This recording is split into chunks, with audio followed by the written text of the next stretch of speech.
할렐루야. 좋으신 하나님께 영광 감사 올려드립니다. 여러분 모두를 예수님의 이름으로 축복합니다. 오늘도 복된 날 하나님께서 우리와 함께 하심을 믿습니다. 자, 오늘은 잠언 17장 22절로 24절 말씀을 묵상합니다. 기도합니다. 영광과 감사와 찬송을 우리 하나님께 올려드립니다. 온 마음으로 하나님을 사랑하며 예배합니다. 주의 보혈을 의지하오니 우리의 모든 죄와 허물을 사하셔서 온전한 마음으로 하나님을 사랑하며 경배하며 찬송하는 삶을 살게 하시고 하나님의 가슴을 시원케 하는 사역을 감당하여 세상을 복되게 하기를 원합니다. 위로는 하나님을 경외할 줄 알며 땅에서는 이웃을 내 몸같이 사랑할 줄 아는 은혜와 복음의 통로가 되게 하옵소서. 잠언의 말씀들이 우리 삶 가운데 열려지기를 원합니다. 종을 낮추시고 겸손하게 하시고 오늘도 말씀의 도구로 쓰임받게 하옵소서. 예수님의 이름으로 사모하며 기도합니다. 아멘. 자, 22절 봅니다. 마음의 즐거움은 양약이라도 심령의 근심은 뼈를 마르게 하느니라. 악인은 사람의 품에서 뇌물을 받고 재판을 굽게 하느니라. 지혜는 명철한 자 앞에 있거늘 미련한 자는 눈을 땅끝에 두느니라. 오늘 이 말씀은 우리에게 응답이 됩니다. 자, 여러분, 우리가 건강한 삶을 꿈꾸죠.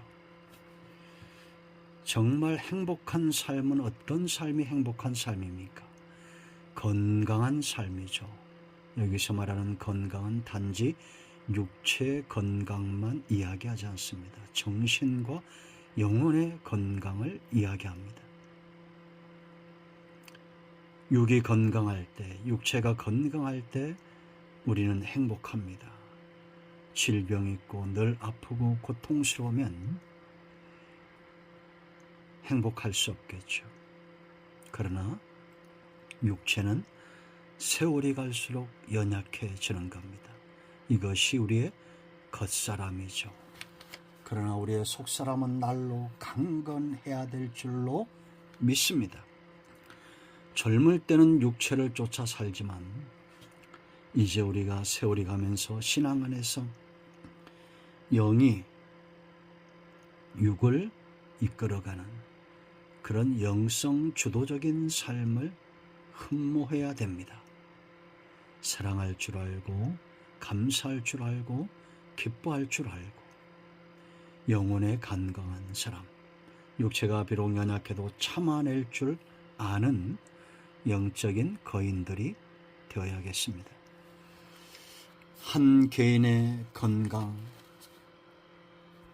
한 가정의 건강, 한 나라의 건강한 모습을 우리가 꿈꾸고 있습니다. 참으로 이 땅을 건강하게 하는 것은 신앙입니다. 개인이든지 가정이든지 하나님과의 바른 관계에서 건강한 삶이 이루어진다. 분명한 해답입니다. 영이 잘 되면 범사가 잘 되게 되어 있습니다. 성경대로 여러분들을 축복합니다. 내 영이 잘됨 같이 네가 범사에 잘되고 강건하기를 축원드립니다. 자, 그러기 위해서 세 가지를 기억하십시오. 자, 1절 치료받아야 됩니다. 마음의 즐거움은 양약이라도 심령의 근심은 뼈를 마르게 하느니라. 마음의 즐거움, 우리 중심의 즐거움이 있어야 된다는 거예요. 심령의 근심이 있으면 뼈를 마르게 한다는 겁니다. 실제로 스트레스가 만병의 원인이다 그렇게 말합니다. 성경은 이미 오래전부터 이 비밀한 것들을 알려주고 있습니다. 여기 양약이란 말에 주목하십시오. 히브리 말로 개하, 치료하다, 구제하다. 육체의 질병뿐만 아니라 정신적이든지 영적이든지 치유하신다라는 겁니다. 여러분, 이스라엘 백성들을 잘 보십시오. 그들이 애굽에서 430년 동안 어떻게 되었습니까? 영적으로, 마음적으로, 육체적으로 피폐해졌습니다. 이런 사람들, 애굽에서 노예로 있는 사람들이 들어야 될 이름이 여호와입니다. 능력의 하나님, 스스로 계신 하나님, 바로보다 더 강력한 하나님.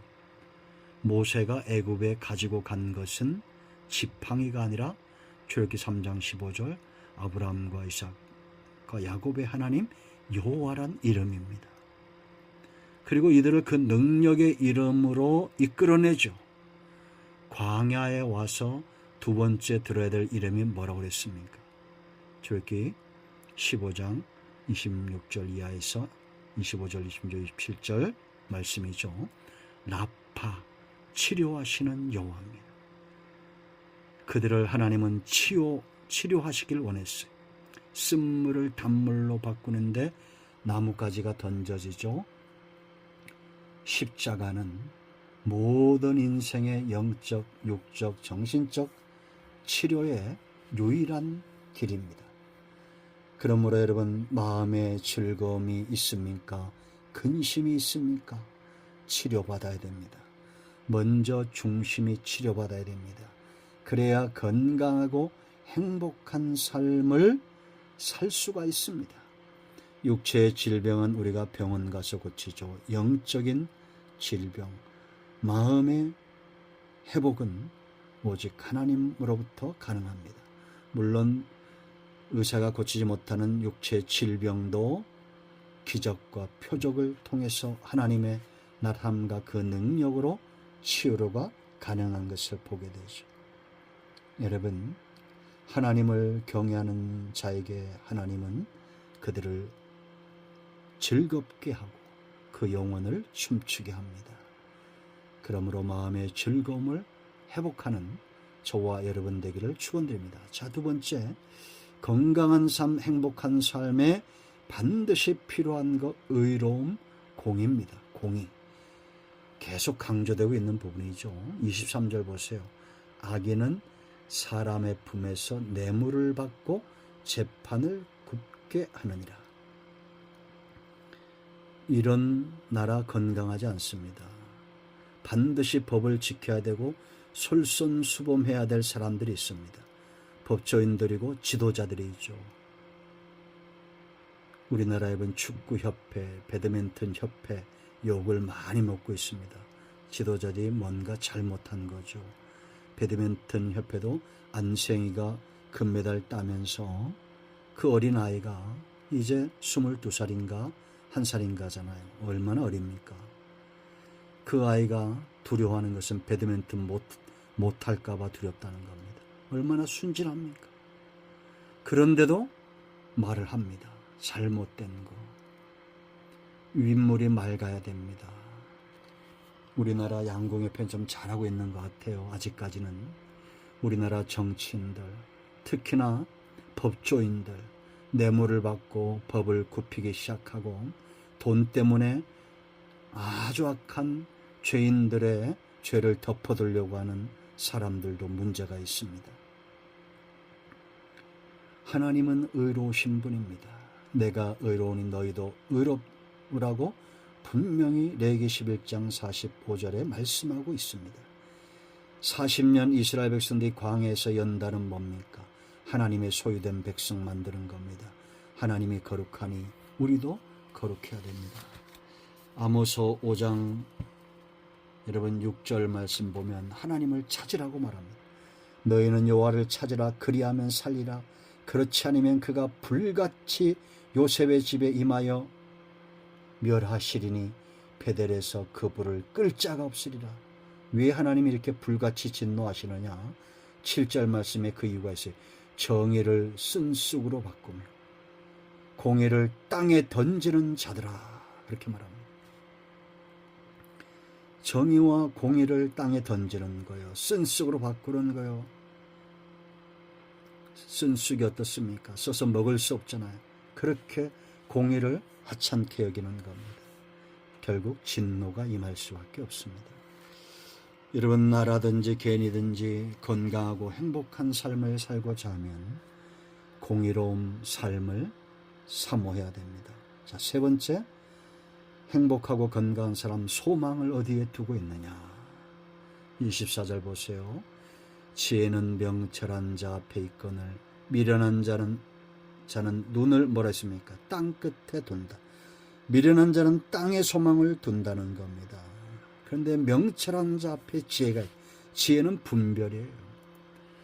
땅은 소망을 둘 곳이 아니란 걸 알아요. 이 사람들은 하나님께 소망을 둡니다. 천국에 소망을 둡니다. 말씀에 소망을 둡니다. 모든 것을 하나님께 소망합니다. 소망이 가치가 있는 것은 믿음과 사랑과 짝하기 때문입니다. 하나님을 신실하게 믿는 자들은 소망이 깊습니다. 하나님을 사랑하는 자들은 그 소망에 흔들림이 없습니다. 여러분의 눈은 어디를 향하고 있습니까? 땅끝에 요단들을 바라봤던 롯의 가정을 보세요. 망했습니다. 똑같은 전철을 우리가 밟을 필요가 없습니다. 여러분은 건강하십니까? 여러분의 가정과 우리가 있는 모든 영역은 건강하십니까? 참으로 건강하고 행복한 삶을 살 때입니다. 주께서 회복하시기를 기도합니다. 아멘. 예수님의 이름을 의지하기도 합니다. 이 말씀대로 되게 하여 주시옵소서. 우리 가운데 마음이 상한 자, 병든 자 치유하시고 회복시켜 주시기를 원합니다. 예수님의 이름으로 사모하며 축복하며 기도합니다. 아멘. 할렐루야. 오늘도 응답이 우리 가운데 임하였습니다. 아멘.